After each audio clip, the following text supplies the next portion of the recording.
Lapin alueella pilotoidaan tarinauttamisen palveluita osana Vasa 2-hanketta. Pilottiin kuuluvat tarinauttamisen normaali.fi ja enjaksa.fi-sivustot.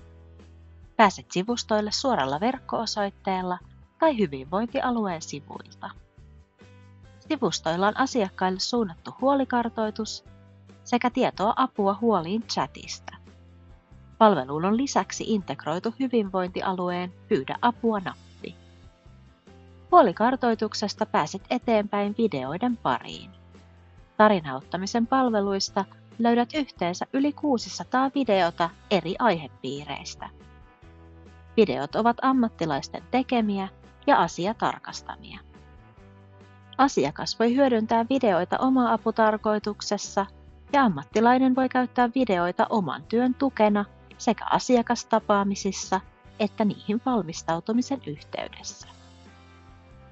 Näin hyödynnät tarinauttamista työssäsi. Voit suositella, vinkata tai linkata aiheeseen tai teemaan liittyvän videon ennen tapaamista.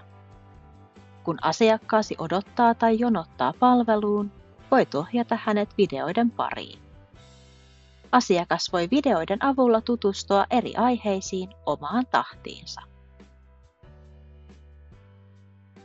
Voitte yhdessä asiakkaan kanssa perehtyä aiheeseen liittyvään videomateriaaliin ja käyttää sitä keskustelun tukena. Voit orientoida asiakasta videon avulla seuraavan tapaamisen aiheeseen.